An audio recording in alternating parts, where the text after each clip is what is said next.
Film diawali di sebuah kapal kargo yang berdekatan dengan sebuah pelabuhan.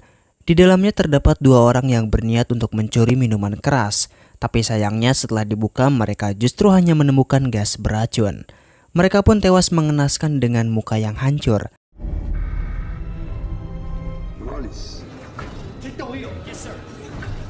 Tak lama aksi kedua orang tersebut diketahui oleh petugas kapal, kemudian jasad mereka pun dibuang ke laut. Sekian berlanjut, di mana ada seorang supir yang mengendarai Audi hitam diminta memperlihatkan pasportnya. Di sisi lain, terdapat dua orang bernama Prank dan Investor yang sedang memancing. Namun karena bosan menunggu, Investor pun tertidur.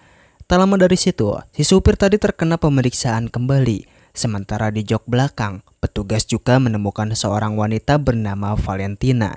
Karena takut, si supir pun malah mencoba kabur. Dan terjadilah pengejaran antar si supir dan pihak kepolisian.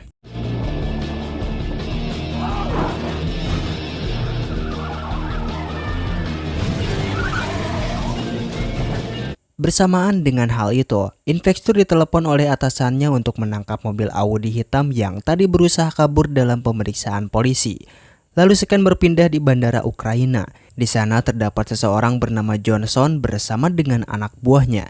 Ketika Johnson diperiksa oleh seorang petugas imigrasi, Johnson mengatakan keperluannya datang ke Ukraina untuk urusan bisnis perlindungan lingkungan hidup. Lanjut, ada seorang menteri yang sedang diwawancarai tentang perannya membuka konferensi Uni Eropa mengenai pencemaran lingkungan oleh limbah pabrik. Tak lama dari situ, setelah menteri memasuki ruangannya, dia menerima sebuah paket berisi handphone. Handphone ini pun berdering. Ternyata Pak Menteri mendapat telepon dari Jensen. Jensen mengatakan kepada Pak Menteri bahwa Jensen ingin bernegosiasi kembali untuk perizinan proyek yang ada di Ukraina. Namun Pak Menteri menolak keras perizinan tersebut. Lalu Jensen pun menyuruh untuk membuka sebuah dokumen yang ada di dalam paket itu. Ternyata dokumen tersebut adalah foto dari anaknya yang diculik. Di sisi lain, Prank yang sedang bersantai di rumahnya setelah makan malam mendengar ada suara mobil yang melaju kencang ke arah rumahnya. Tiba-tiba mobil itu menerobos tembok rumah Prank. Prank pun langsung menelepon ambulan untuk segera menyelamatkan supir tersebut. Setelah dilihat identitasnya oleh Frank, ternyata orang itu adalah supir yang tadi dikejar-kejar oleh polisi. Supir itu bernama Malcolm. Ternyata Malcolm adalah orang yang disarankan oleh Prank untuk mengantar barang ketika ditawari oleh anak buah Jensen sebelumnya. Namun justru Malcolm malah gagal untuk melakukan tugasnya.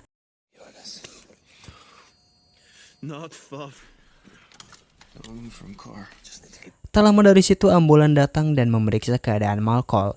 Saat itu Malcolm berkata pada Prank bahwa dia tidak bisa meninggalkan mobilnya. Malcolm berusaha menunjukkan sebuah gelang yang terpasang di tangannya. Namun Prank tidak mengerti hal tersebut. Lalu Malcolm dibawa oleh petugas ambulan. Tak sampai di situ, Prank menemukan seorang wanita bernama Valentina. Prank membangunkan Valentina yang tertidur lelap di jok belakang mobil. Ketika Prank akan membawa Valentina keluar dari mobil, Valentina pun berkata hal yang sama seperti Malcolm kepada Prank, bahwa Valentina tidak bisa meninggalkan mobil itu. Alhasil, Prank pun kebingungan. Valentina berkata kepada Prank bahwa bukan mobilnya yang spesial, namun gelang tersebut akan meledakkan orang yang memakainya jika gelangnya menjauh dari mobil. Karena Prank sadar bahwa Malcolm memakai gelang yang sama, Prank langsung berlari ke arah ambulan. Tapi sayangnya, nasib Malcolm kurang beruntung. Gelang pun meledakkan Malcolm bersama dengan ambulan yang membawanya. Ketika Prank kembali ke mobil dan menemui Valentina, tiba-tiba ada seseorang yang memukul Prank hingga hampir jatuh pingsan. Dalam pingsannya, Prank mengingat kata-kata Valentina bahwa jangan percaya siapapun. Beberapa saat kemudian Prank pun terbangun dari pingsannya dan sudah berada di sebuah ruangan, serta memakai gelang yang sama seperti Valentina dan Malcolm. Melihat ada baju di sana, Prank langsung memakai baju tersebut. Setelahnya, Jensen pun muncul bersama dengan beberapa anak buahnya. Di sana Jensen mengatakan kepada Prank dan melakukan penawaran kembali untuk mengantarkan sebuah paket. Namun Prank meminta satu syarat, yaitu dia ingin mengemudikan mobilnya sendiri. Dengan begitu, Jensen pun menyetujui hal itu.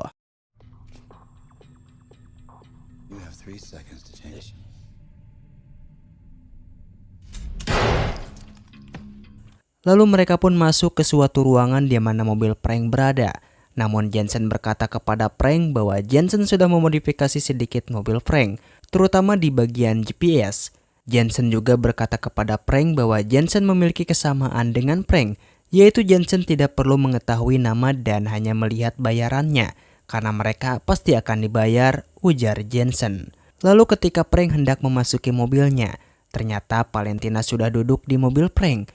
Sebetulnya Frank tidak mau ada orang lain di mobilnya, namun Jensen memaksa Frank agar Valentina ikut dengan Frank, dan dengan terpaksa Frank pun menyetujuinya. Di sana Frank bertanya mengenai gelang yang dipakai di tangannya.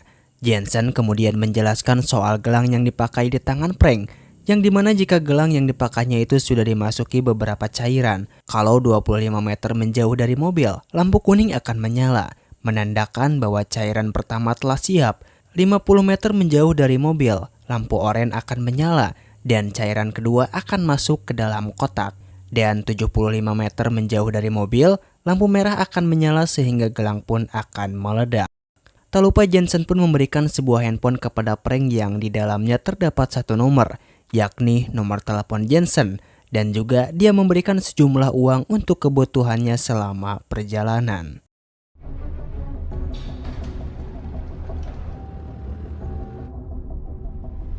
Kemudian sekan berpindah di mana Frank dan Valentina sedang dalam perjalanan menuju ke arah gerbang tol pertama yang mengarah ke utara.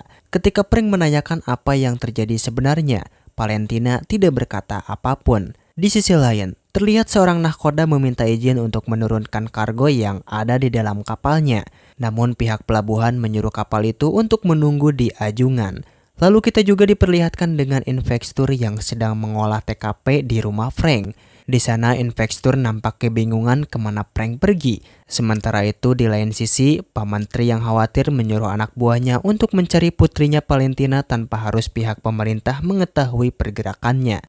Sedangkan di saat yang sama, anak buah investor meminta izin untuk menggeledah mobil yang menabrak rumah Frank.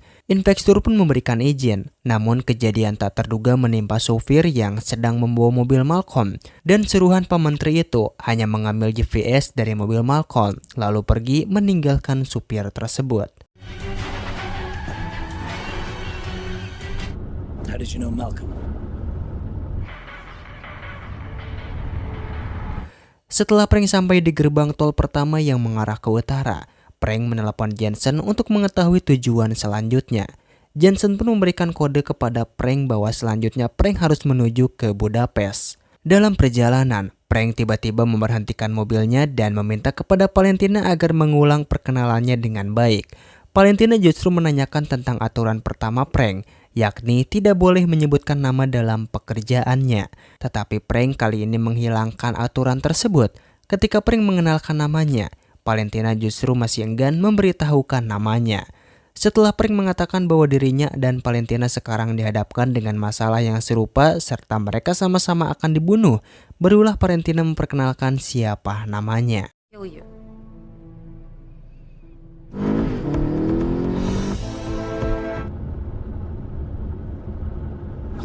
Di sisi lain, kita diperlihatkan kepada investor yang sedang mengolah TKP di tempat supir itu ditembak.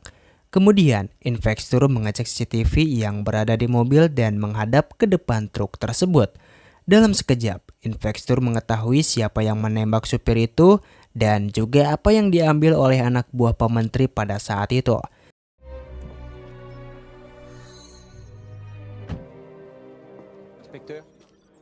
Sekian berpindah ketika Pak Menteri sedang di dalam ruangannya. Selama itu, beberapa orang dari Eko datang menemui Pak Menteri untuk meminta Pak Menteri menandatangani proposal persetujuan bisnis lingkungan hidup di Ukraina. Ketika disodorkan proposal tersebut, Pak Menteri sedikit kebingungan. Bahwasannya, Pak Menteri diberitahu bahwa hanya ada satu kapal yang masuk ke pelabuhan Ukraina. Tetapi faktanya ada 8 kapal yang datang ke pelabuhan Ukraina. Dengan dalih hal itu lebih menguntungkan perusahaan, tetap saja Pak Menteri tidak langsung menandatangani proposal tersebut sebagai siasat untuk menemukan putrinya yaitu Valentina terlebih dahulu. Dan Menteri berkata bahwa Menteri akan menandatangani besok ketika di Odessa pukul 9.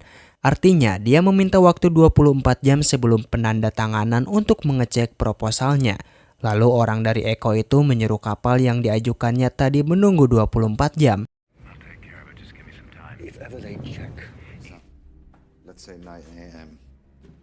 Sementara itu, Pak Menteri juga memberitahukan kepada tim pencarian untuk menemukan Valentina dalam waktu 24 jam.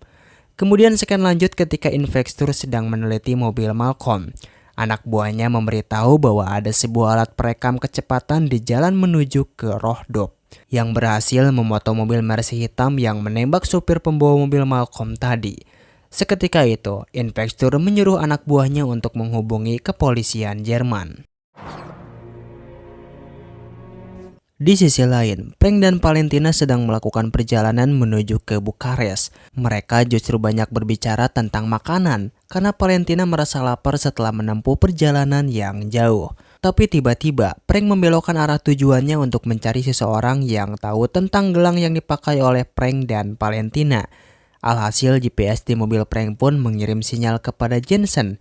Dengan begitu, Jensen pun menyuruh anak buahnya untuk pergi mendatangi Frank agar kembali ke jalan yang sebenarnya.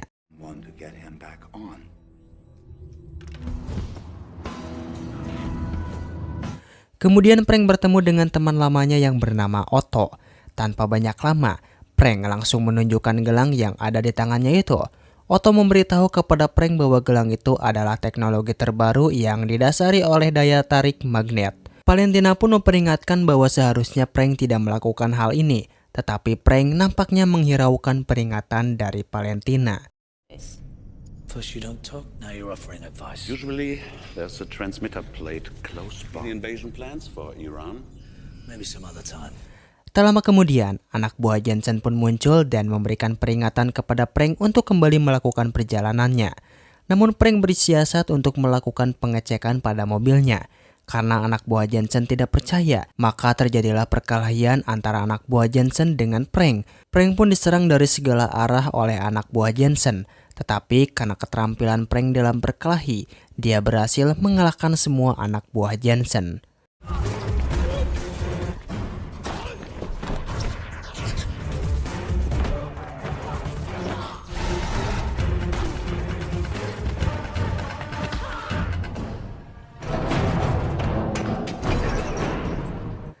Setelah selesai mengalahkan anak buah Jensen, Otto menemukan transmisi yang menghubungkan dengan gelangnya. Namun Otto berkata bahwa transmisi itu tidak bisa dicabut, karena jika dicabut gelang itu akan meledak. Lalu ketika Otto menanyakan soal bagaimana anak buah Jensen jika sudah terbangun dari pingsannya, dan Frank menyarankan agar Otto meliburkan, tetapi justru Otto tampak kebingungan dan khawatir. Cerita pun berlanjut di mana Frank menelepon Jensen. Frank meminta sesuatu kepada Jensen, namun Jensen tidak menghiraukannya. Justru, Jensen menyuruh Frank agar segera sampai di Budapest. Sesampainya di Budapest, pada suatu pasar, Frank tiba-tiba mendapat telepon dari Jensen. Namun justru Jensen menelepon Frank lewat telepon umum, dan Jensen mengatakan kepada Frank bahwa Frank telah dipecat. Seketika itu, tiba-tiba ada supir baru yang mengambil mobil Frank. Karena Frank sadar jika ia jauh dari mobil gelangnya akan meledak, maka Frank berusaha untuk mengejar mobilnya, dan aksi kejar-kejaran pun terjadi.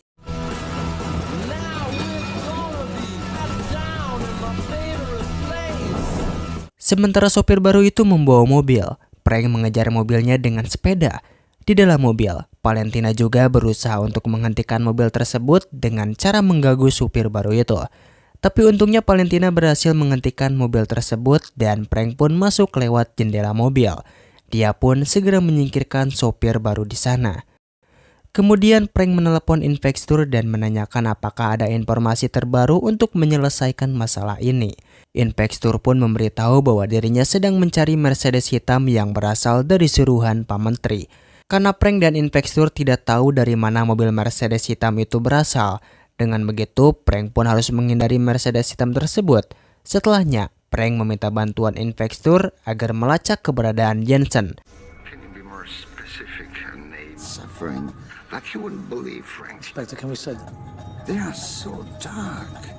Dalam telepon, Jensen memberikan lagi titik koordinat untuk Frank, dan kali ini tujuannya adalah Bukares. Dalam perjalanan, Valentina memakan sebuah obat yang akan memberikan efek mabuk pada pemakaiannya. Meski Frank sudah melarangnya, tetapi Valentina tetap meminumnya. Kemudian sesampainya di pom bensin, bukannya berhati-hati, Valentina malah membuat kegaduhan yang menyebabkan tim pencarian yang dikirim oleh Pak Menteri menemukan Valentina, dan aksi kejaran-kejaran pun terjadi lagi.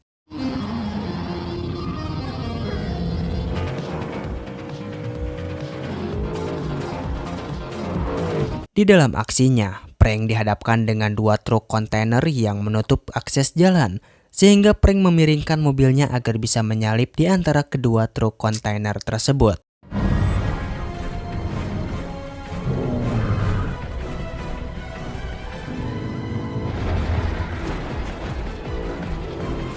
Setelah berhasil, mobil Mercy hitam masih tetap mengejar mereka. Namun karena sedang dalam keadaan mabuk, Valentina justru malah mengajak Frank bercanda.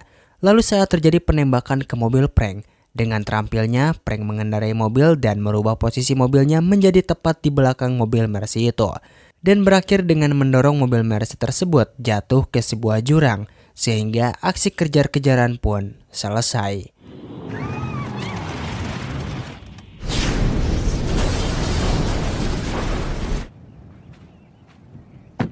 Sementara itu Valentina yang dalam kondisi mabuk mulai merayu Frank untuk melakukan adegan percintaan.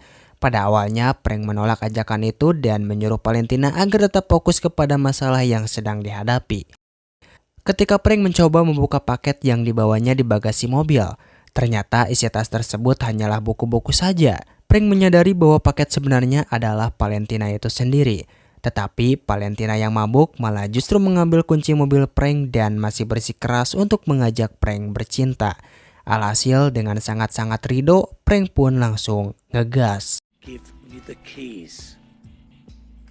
Give me the keys. This is not funny. Kemudian Scan berpindah pada Jensen menelepon Pak Menteri. Jensen saat itu mengancam Menteri untuk segera menandatangani proposal EcoCorp tersebut, sekaligus meminta agar tidak mengirimkan apapun untuk menyerang mobil Frank. Namun Pak Menteri tetap bersikeras untuk menanyakan putrinya, yaitu Valentina. Sekaligus Pak Menteri juga mengatakan kepada Jensen bahwa jika terjadi sesuatu pada Valentina, Pak Menteri akan mengerahkan seluruh kekuatannya untuk mencari dan membunuh Jensen. Sementara di lain sisi, Valentina bercerita kepada Frank tentang bagaimana dia bisa diculik, yang mana berawal dari Valentina yang sedang berlibur dan pergi ke suatu klub. Di sana dia diberikan minuman oleh orang yang tak dikenal, dan semenjak meminum itu, Valentina merasa tidak enak badan dan tak sadarkan diri. Lalu setelah sadar, dirinya sudah berada di dalam mobil. Nah, sehabisnya bercerita, Frank dan Valentina pun melanjutkan perjalanan. Lalu Jensen pun memberitahu bahwa Frank dan Valentina harus merubah arah tujuan yang awalnya ke Bukares menjadi ke Odessa di Ukraina. Di sisi lain, terlihat Pak Menteri yang bertemu dengan Inspektur di Odessa. Inspektur memberitahu kepada Pak Menteri tentang keberadaan Valentina anaknya. Seketika itu, wajah Pak Menteri langsung berubah. Sementara di dalam perjalanan, Frank dan Valentina hanya membicarakan tentang ayam goreng yang ingin segera mereka makan. Lalu scene pun berpindah lagi pada Inspektur yang sudah berkoordinasi dengan Pak Menteri kembali ditelepon oleh Jensen. Jensen menyuruh Pak Menteri agar segera menandatangani proposal EcoCorp tadi. Dan sambil menelepon, Inspektur telah menemukan lokasi Jensen berada. Lalu Inspektur pun memberitahu kepada Frank bahwa Inspektur dan tim akan segera menemui Jensen. Anything else? Where is the rendezvous? I know. With its rules, no names. Scan pun berlanjut ketika Frank sudah sampai di lokasi tujuan. Frank dan Valentina bertemu dengan rombongan Jensen dan anak buahnya. Jensen pun menyuruh Valentina keluar dari mobil Frank. Namun Valentina khawatir bahwa setelah Valentina keluar dari mobil, Frank akan dibunuh. Tetapi Frank pun berusaha meyakinkan Valentina bahwa Frank tidak akan mungkin bisa terbunuh oleh Jensen dan anak buahnya. Dan Valentina pun keluar dari mobil. Setelah Valentina dipegang tangan Jensen, Jensen langsung menyuruh anak buahnya untuk menghabisi Frank. Tapi Frank tak kehabisan akal. Dia langsung menjatuhkan mobilnya ke dalam danau. Ketika mobil itu tenggelam, Frank mengetahui bahwa jika dia meninggalkan mobilnya, dia akan meledak. Sedangkan jika dia di dalam mobilnya, dia akan mati kehabisan oksigen. Di tengah kerusuhan prank yang sedang tenggelam di dalam mobilnya, dia sempat menelpon Infekstur dan memberitahu kepada Infekstur bahwa dirinya sedang tenggelam di danau. Ketika di dalam danau, Prank masih belum kehabisan akal. Dengan berbekal tas besar yang ada di bagasi mobilnya, Prank membuat tas besar itu menjadi pelampung darurat dengan mengandalkan udara yang ada di ban mobilnya. Sehingga mobil Prank bisa terangkat ke atas air dan Prank pun selamat dari kematiannya.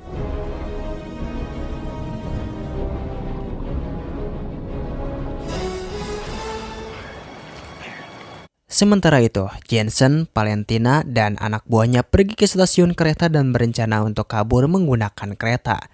Di dalam kereta, Jensen menghubungi Pak Menteri kembali dan memberikan waktu 15 menit untuk menandatangani proposal EcoCorp itu. Di sisi lain, Prank yang telah ditemukan oleh Infekstur pun bekerja sama untuk mencoba menyalakan kembali mobil Prank yang terendam air. Selama mobilnya dapat menyala kembali, Prank langsung bergegas mengejar Valentina. Sementara itu, Pak Menteri sedang mengulur waktu untuk menunggu Infekstur dan tim kepolisian mengabari tugas penyelamatan Valentina. Bersamaan dengan itu, Prank juga masih berusaha untuk mengejar kereta tersebut. Tak kehabisan akal, Prank menaikkan mobilnya ke atas kereta dan melakukan penyerangan secara mendadak ke dalam kereta. Seketika itu, Prank pun dihujani peluru oleh anak buah Jensen, alhasil Prank pun tersudutkan. Di sisi lain, Valentina langsung berusaha kabur dari penjagaan Jensen.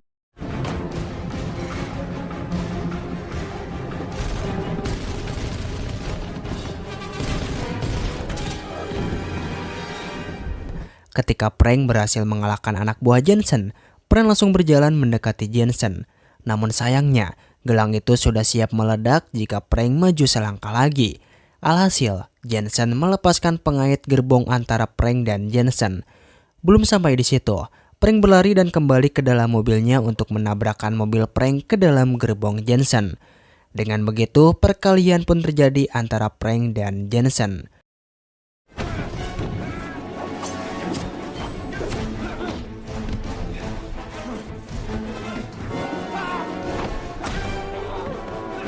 Terlihat Jensen mulai kewalahan menghadapi Prank. Prank pun berhasil mengaitkan tangan Jensen di setir mobil dan memindahkan gelang tersebut ke tangan Jensen. Lalu gelang pun meledak di tangan Jensen.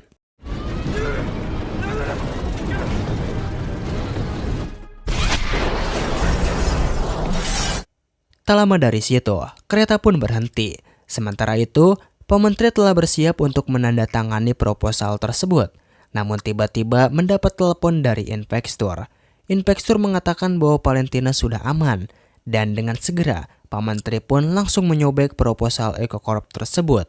Sementara di sisi lain, kapal yang sebelumnya sedang menunggu di Ajungan pun tiba-tiba disergap oleh pihak berwajib. Dan di akhir film, kita diperlihatkan di mana Infekstur, Prank, dan Valentina kembali memancing ikan di pelabuhan. Karena lama menunggu, Infekstur dan Prank masih belum menangkap satupun ikan, Valentina memberikan saran agar Prank dan Infekstur berhenti memancing dan langsung saja pergi ke sebuah restoran makan. Dan film pun selesai.